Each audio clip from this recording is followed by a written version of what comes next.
Good morning my dear students. मैं Saurabh Srivastava. Today I am going to teach you history class 7 chapter number 6। The chapter name is towns, traders and craftsman. And इस chapter को मैं सिर्फ एक video में ही complete करूंगा। Video थोड़ी लंबी रहेगी, इसलिए आप ध्यान से सुनेंगे और चीज़ों को जोड़ जोड़ के इट मीन्स कनेक्ट करके पढ़ने की कोशिश करेंगे और समझने की कोशिश करेंगे। जब भी आप इस चैप्टर के वीडियो को देखें तो आप बुक जरूर ओपन कर लें, क्योंकि विदाउट बुक हो सकता हो ये टॉपिक आपको समझ में ना आए। तो रिक्वेस्ट है कि आप जब भी इस चैप्टर को पढ़ें तो बुक को खोल के पढ़ें। सबसे पहले कुछ मैं प्री हिस्टोरिक पीरियड के बारे में बात करता हूँ कि पहले टाउन्स, ट्रेडर्स और क्राफ्टमैन की कंडीशंस क्या थे। Okay, let's begin. Listen carefully my dear students. During the medieval period, मतलब जब मेडिवल पीरियड चल रहा था, a large number of new towns developed in different parts of India.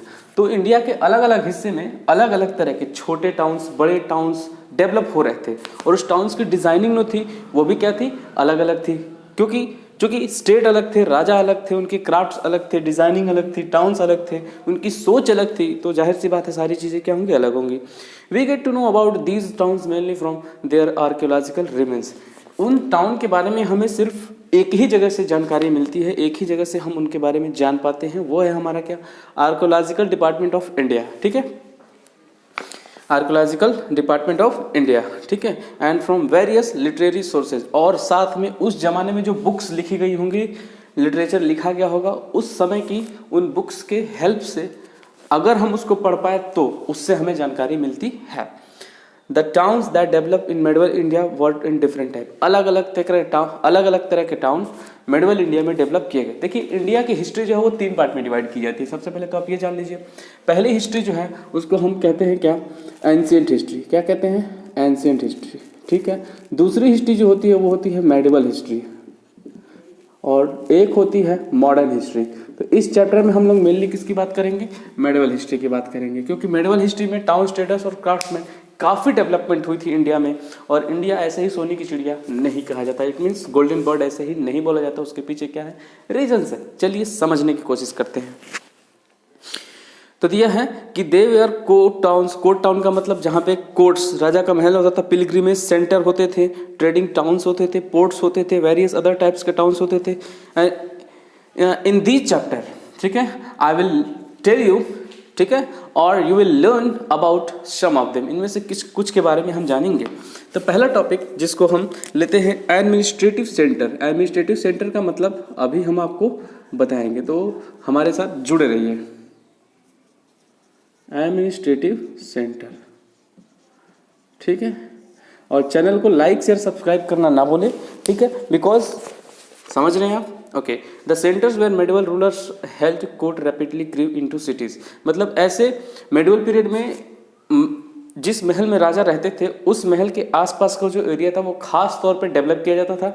Market place भी वहीं डेवलप होते थे। ठीक है, तो वही बताया जाए। एमंग सच सिटी, ऐसे कुछ सिटी हैं, पहला तंजौर, दूसरा दिल्ली, तीसरा आगरा, पटना, ठीक है ना, जिसको पाटन बोला जाता था, ठीक है, लखनऊती, दौलताबाद एंड हम्पी, जिसको रॉयल अटेंस नोबल्स, ठीक है, royal attendants nobles, officers, soldiers, scholars, physicians, artist and entertainers settled in this cities to serve the ruler. ठीक है, ये सारे जितने सिटी के हमने नाम लिए, इसमें कौन कौन रहता था, फिजिशियंस रहते थे, स्कॉलर्स रहते थे, आर्टिस्ट रहते थे, एंटरटेनर्स रहते थे। क्यों, जो राजा था उनको इंटरटेन करने के लिए और साथ में उनका साथ देने के लिए।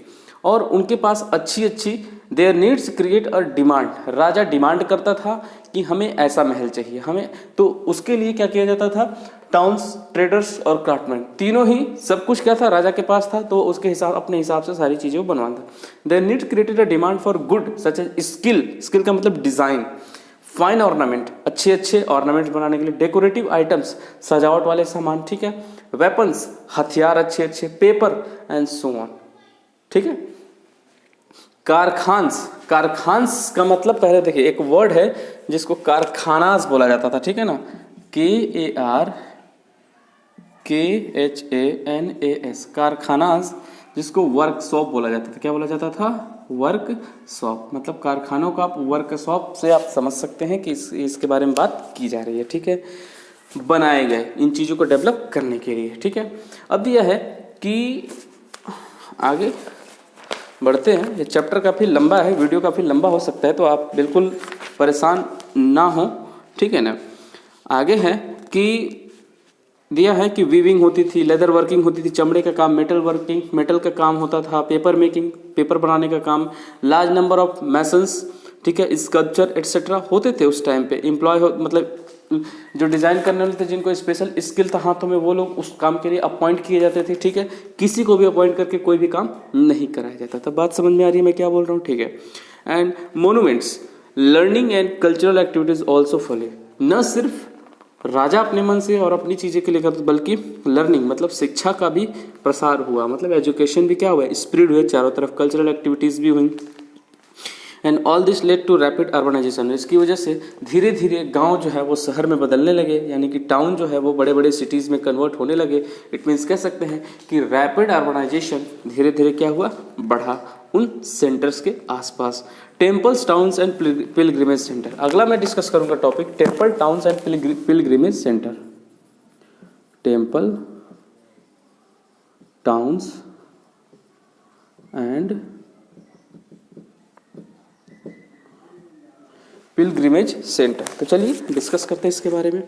The temple authorities often receive royal grants of land in which they could collect taxes without paying and taxes themselves. दिया है कि टेम्पल की जो अथॉरिटी थी वो रॉयल ग्रांट्स, उनको ये मतलब राजा ये पावर देता था कि वो जो टैक्स कलेक्ट करेंगे उनके लिए उनको वो टैक्स किसको, राजा को देने की जरूरत नहीं है, मतलब विदाउट पे था और वो टैक्स राजा को देने की जरूरत नहीं है। They also receive huge donations from डेवोट्स।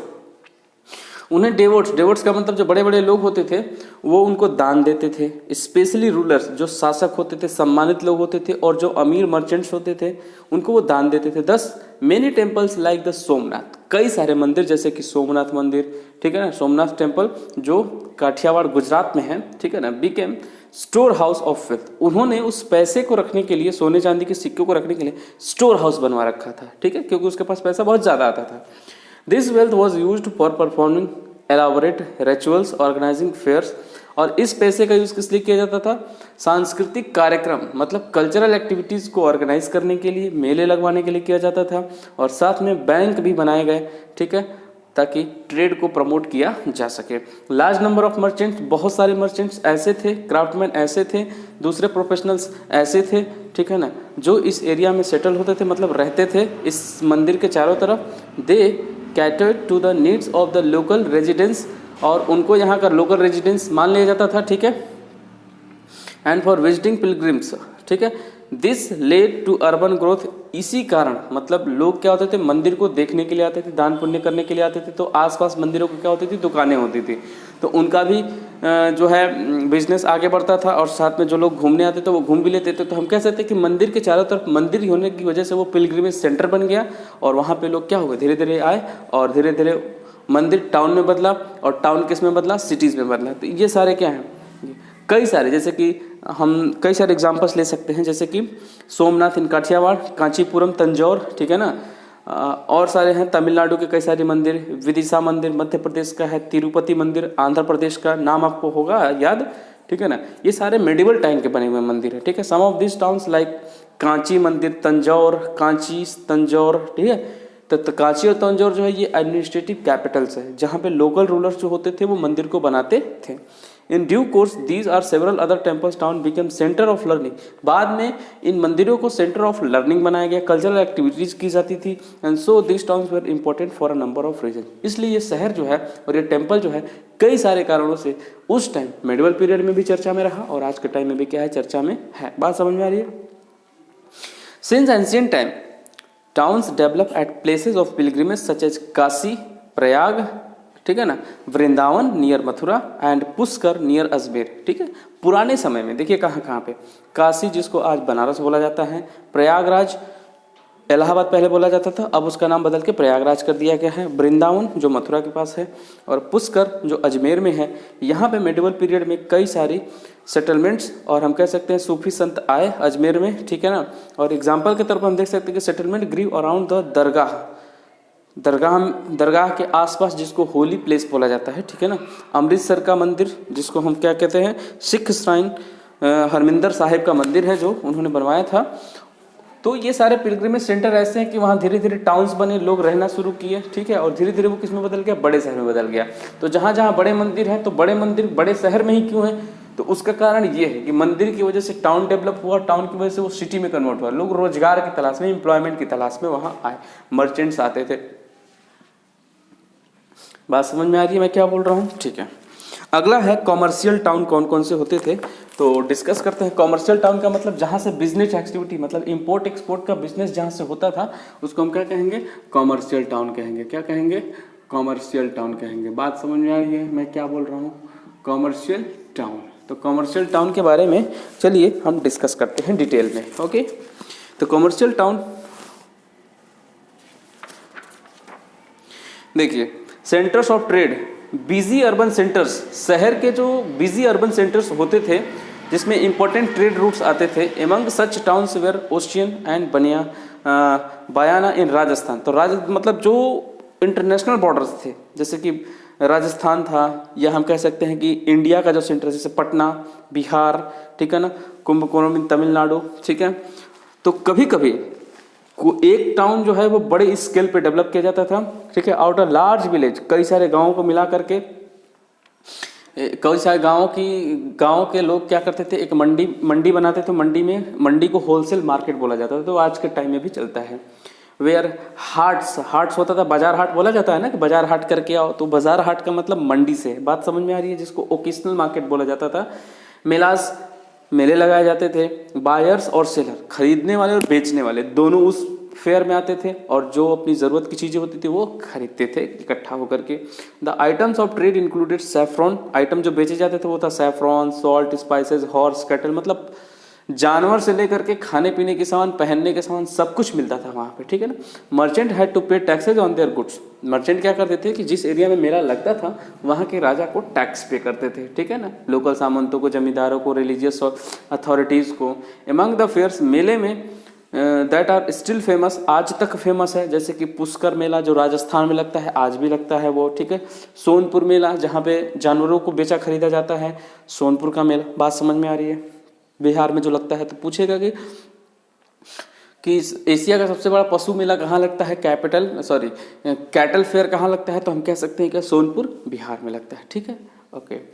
Mughal emperor Jahangir and his successor, Mughal जो शासक था जहांगीर और उसके सपोर्टर्स जो थे, यूरोपियन ट्रेडर्स को इस्टेब्लिश करने के लिए और सेटलमेंट करने के लिए इंडिया के अलग अलग जगहों में, जैसे कि सूरत, बॉम्बे, पांडिचेरी, मद्रास, मछलीपट्टनम और Calcutta, by the end of the 17th century के एंड में ये सारे सेटलमेंट सिर्फ इसलिए हुए ताकि शहरों को ज़्यादा से ज़्यादा डेवलप किया जा सके और हम इम्पोर्ट नहीं एक्सपोर्ट के क्षेत्र में आगे बढ़े। The most important item bought by the European trader was Indian cloth. European trader जो इंडिया में आते थे वो मेनली क्या खरीदते थे, तो इंडियन क्लॉथ, इंडियन सिल्क के कपड़े, और इंडियन क्लॉथ जो था उसकी क्वालिटी बहुत अच्छी होती थी, इसलिए उसको लोग बाय करते थे। बात समझ में आई है मैं क्या बोल रहा हूँ? कोई दिक्कत परेशानी आपको हो तो आप हमें बता सकते हैं कमेंट करके, ठीक है। तो चलिए चैप्टर को आगे बढ़ाते हैं। आई होप आपको चीज़ें समझ में आ रही होंगी, कोई दिक्कत परेशानी नहीं हो रही होगी। तो चलिए शुरू करते हैं आगे। तो आगे है हमारा कि क्राफ्ट्स, सेंटर ऑफ क्राफ्ट। पहला है कि सेंटर ऑफ, देखिए टॉपिक वाइज में चल रहा है, अगर आप बुक लेके पढ़ेंगे तो आपको सारे टॉपिक मिलेंगे, ठीक है ना। Centre of craft, centre of craft, ठीक है। सेंटर ऑफ क्राफ्ट के बारे में चलिए समझते हैं कि क्या ये कहने की कोशिश कर रहा है। तो ये है हमारा कि समटाइम्स, कभी कभी a town specialised in one particular craft. Centre of craft का मतलब होता है ना कि कभी कभी कोई शहर जो होता है वो एक स्पेशल थिंग के लिए जाना जाता है, मतलब कोई स्पेशल चीज़ें ही वो बनाता है, ठीक है ना। जैसे कि पेठा के बारे में आपने सुना होगा, तो आगरे का पेठा बोला जाता है, ठीक है। मतलब पेठा क्या है, वहाँ का मेन आइटम है, तो हम कह सकते हैं वो सेंटर ऑफ क्राफ्ट है। समझ में आई बात? या हम कह सकते हैं कि लकड़ी के खिलौने मेनली कहाँ बने, तो बनारस में बनते हैं, ठीक है, ये हम कह सकते हैं। ताले के लिए मेरठ प्रसिद्ध है। ये सारी अलग अलग चीज़ें हैं। अगर हमें कॉटन के कपड़े की बात आती है तो या तो हमें मुंबई याद आता है या तो हमें कोलकाता याद आता है। तो मुंबई और कोलकाता को हम क्या कहेंगे, सेंटर ऑफ क्राफ्ट बोलेंगे, ठीक है। एंशिएंट टाइम में भी बोला जाता था और आज के टाइम में भी वही सारी कंडीशंस हैं। बात समझ में आ रही है आपको मैं क्या बोल रहा हूँ, ठीक है। तो दिया है कि कभी कभी एक टाउन जो होता था specialised in one particular craft. For example Patan, Burhanpur, Kashi, Dhaka, Devagiri, Kanchi, जो थे इम्पोर्टेंट सेंटर ऑफ टेक्सटाइल थे, यहाँ कपड़े बनाए जाते थे, अभी मैंने जो नाम लिए। और आगरा जो था वो ऊन के कपड़े के लिए फेमस था, वोवेन कारपेट्स, ठीक है ना, कारपेट्स के लिए फेमस था, वोवेन कारपेट्स के लिए। द मेटल वर्कर्स, और जितने मेटल से रिलेटेड काम किए जाते थे चोल किंगडम में, चोल राजा था एक, ठीक है ना, स्पेशलाइज था क्या, ब्रॉन्ज स्कल्पचर में, ठीक है ना, और साथ में patronise by the Deccan ruler and the metal worker of Bidar in Karnataka, specialised in the art of working silver into intricate designs on black metal. Black metal का मतलब काले रंग के जितने भी मेटल्स होते थे उस पर डिजाइनिंग करने के लिए कर्नाटका फेमस था। This craft is called Bidri, और काले रंग के मेटल पे जो काम की जाती थी उसको बिदरी बोला जाता था। क्या बोला जाता था? बिदरी। बाद में उसको बिदार बोला गया, BIDAR, ठीक है। Craft flourished in villages, craft जो था मतलब स्पेशल डिजाइनिंग करने वाले जो लोग थे अपने नॉलेज को धीरे धीरे शहर से उठा के कहाँ ले गए? गांव की तरफ ले गए, ठीक है। Some merchant served as middle man who carried good from villages to nearest market और टाउन। गांव के लोग जो चीज़ें बनाते थे, मर्चेंट गांव के लोगों से वो चीज़ को खरीदते थे और शहर के मार्केट में ले जाकर के क्या करते थे? सेल करते थे। जो भी प्रॉफिट होता था मर्चेंट भी रखता था और साथ में गांव के लोगों की भी एम्प्लॉयमेंट आसानी से चल रही थी, ठीक है। आगे है पोर्ट। पोर्ट का मतलब होता है बंदरगाह। पोर्ट का मतलब क्या होता है? बंदरगाह।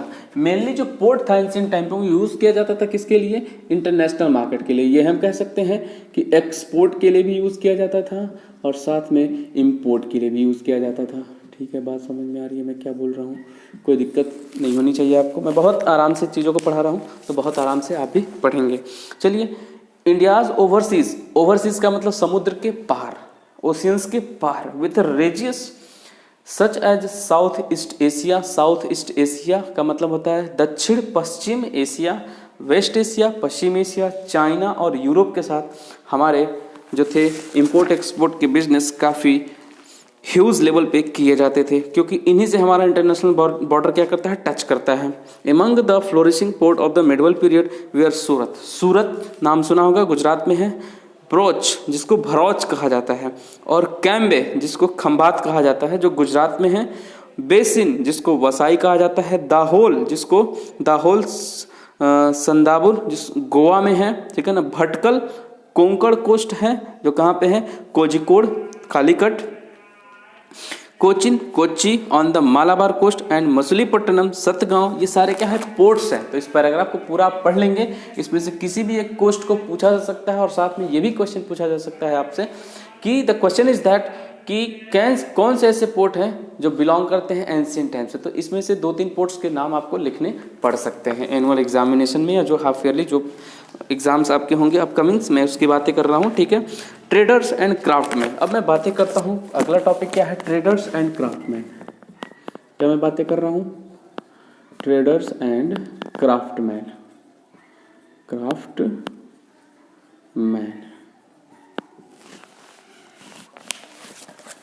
Traders and craftsman. तो चलिए, trading communities.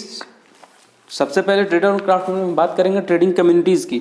The trading communities were central to the medieval economy. Central से लेकर के मेडिवल इकोनॉमी तक ट्रेडिंग कम्युनिटीज बिलोंग करती हैं। बिकॉज क्योंकि ट्रेड प्रमोट्स क्राफ्ट, क्योंकि ट्रेडिंग की वजह से क्या होते हैं? हमारे क्राफ्ट प्रमोट होते हैं, अर्बन ग्रोथ प्रमोट होता है, बिल्डिंग एक्टिविटीज प्रमोट होती है। मतलब जैसे मान लीजिए हमने स्पेशल डिजाइन की एक बिल्डिंग बनाई हुई है, तो वो बिल्डिंग कोई मर्चेंट विदेश का आएगा, देख के जाएगा तो अपने देश में भी उसे बनाने की कोशिश करेगा। या स्पेशल डिज़ाइन के हमने कपड़े बनाए हुए हैं तो वो डिज़ाइन हमारे देश से मर्चेंट जाएगा और अपने देश में उसे बनाने की कोशिश करेगा, या उसके देश में अगर बनना संभव नहीं है तो हमारे यहाँ से क्या होगा कि वो कपड़े हम बनाएंगे और वो हमारे देश से खरीद के ले जा करके क्या होगा? बेचेगा। तो इसको कहते हैं क्या? Trading communities. समझ में आई बात? ठीक है। There were various kinds of traders. कई तरह के ट्रेडर्स आते थे, ranking from very big merchants to petty hawkers, मतलब बड़े ट्रेडर्स से लेकर छोटे ट्रेडर्स तक, ठीक है। नागर श्रेष्ठीज were big and influential merchant, ठीक है। They participated in trade within and between India kingdom and in foreign trade. न सिर्फ वो इंडिया के अंदर ट्रेड करते थे बल्कि भारत के बाहर भी ट्रेडिंग करते थे, ठीक है। They also specialised in banking and money lending. वो क्या करते थे? लोगों को पैसे भी देते थे और लोगों से पैसे लेते भी थे। And often give large donation to religious organisation. और ये सब किसकी हेल्प से चल रहा था? मंदिरों की हेल्प से चल रहा था, इसलिए वो मंदिरों को डोनेशंस देते थे। डोनेशंस का मतलब दान देते थे। समझ में आई बात? सच बिग मर्चेंट्स, कुछ बड़े मर्चेंट्स जो थे जिसमें कि चेत्तीस आते थे, जो संस्कृत श्रेष्ठी थे, संस्कृत ज़्यादा जानते थे, तमिलनाडु से बिलोंग करते थे, और छत्तीस जो पंजाब के रहने वाले थे, बोहराज जो मुस्लिम थे, और गुजरात और बनियाज जो थे वो नॉर्थ के रहने वाले थे। वेस्टर्न इंडिया के some Banias were such as the Oswals, जिसमें ओसवाल आते थे जिसको ओसी बोला जाता था, आज के टाइम में उसे मारवाड़ी बोला जाता था, ठीक है ना, मारवाड़ जो राजस्थान के रहने वाले हैं, had surnames derived from their respective place of origin, ठीक है। The Banjaras were traders in food stuff, बंजारे लोग जो थे वो खाने के आइटम की ट्रेडिंग करते थे, जैसे कि राइस की ट्रेडिंग, फ्लोर की ट्रेडिंग, बटर की ट्रेडिंग, मिल्क की ट्रेडिंग, ठीक है, वेजिटेबल्स की ट्रेडिंग, शुगर की trading. They bought most of this product, वो इस प्रोडक्ट को खरीदते थे छोटे किसानों से और उसके बदले उनको क्या देते थे, कैश में पैसे देते थे। The Banjaras carried the product to various market, Banjara उस प्रोडक्ट को अलग अलग मार्केट में ले जाते थे, शहर के मार्केट में, अर्बन सेंटर्स में बेचते थे। लार्ज ग्रुप ऑफ बंजाराज क्या करते थे कि एक जगह से दूसरी जगह अपने परिवारों को लेकर के घूमते थे, ठीक है, जिसको कारवां बोला जाता था। क्या बोला जाता था? कारवां। मतलब बंजारा जो अपनी फैमिली को लेकर एक जगह से दूसरी जगह मूव करते थे तो उस मूविंग को कारवां बोला जाता था, ठीक है। दीज कारवांस वेयर ह्यूज, ये कारवां बड़े होते थे और इसलिए ये बैलगाड़ी लेकर साथ चलते थे। कभी कभी 10,000 लोग एक कारवां में होते थे, जिसमें उनके कारवां में बैल और ऊंट भी हुआ करते थे। एक्सचेंज ऑफ मनी कैसे करते थे? आज के टाइम से जैसे कि रुपए पूरे इंडिया में चलता है, पहले क्या था, स्टेट वाइज करेंसी चेंज हो जाती थी, ठीक है। तो देश का तो छोड़ ही दीजिए, अभी मैं स्टेट की बात कर रहा हूँ। आजकल क्या है कि किसी भी स्टेट में चाहिए सेम करेंसी चलती है, रुपया। कोई लेने से मना नहीं कर सकता, कोई देने से भी मना नहीं कर सकता। बात समझ में आ रही है? The exchange of money increased enormously, exchange of money जो है धीरे धीरे बढ़ता गया, ग्रोथ के साथ ही इंटरनल भी बढ़ता गया और फॉरेन ट्रेड में भी बढ़ता गया। The use of hundis, hundis का मतलब होता है बिल ऑफ एक्सचेंज। जैसे बिल हमने किसी को, हुंडीज का मतलब होता है कि हमने एक पेपर बनवा लिया, उस पेपर को हम दिखाएंगे तो हमसे बॉर्डर पे कोई टैक्स नहीं लेगा, उसको हुंडीज बोला जाता था, ठीक है। Bills of exchange made long distance से ट्रेड से, तो हुंडीज अगर कोई बनवा लेता था तो लंबी दूरी तक कोई भी टैक्स नहीं लेता था, क्योंकि उस पेपर को दिखाने के बाद टैक्स से उनको छूट मिल जाती थी कि हम टैक्स पहले ही दे चुके हैं, ये लीजिए उसका प्रूफ, जिसको हुंडीज बोला जाता है। बात समझ में आ रही है मैं क्या बोल रहा हूँ? ठीक है। तो before travelling to distance places, दूर जाने से पहले व्यापारी जो हैं, मर्चेंट जो हैं, वो कुछ पैसा जो है वो सराफाज मनी चेंजर को दे देते थे, ठीक है। कि दूसरे स्टेट में जो पैसा लग रहा है उसके, जैसे कि मान लीजिए कोई अमेरिका से हमारे यहाँ घूमने आया तो एयरपोर्ट पे जब उतरेगा तो वहीं पे वो क्या करेगा, डॉलर को रुपए में चेंज कर लेगा, क्योंकि हमारे इंटरनल इंडिया में कोई डॉलर को एक्सेप्ट नहीं करेगा, इसलिए मनी को वहीं चेंज कर लिया जाता है। उसी तरह एंशिएंट टाइम में भी होता था। बात समझ में आई? ठीक है।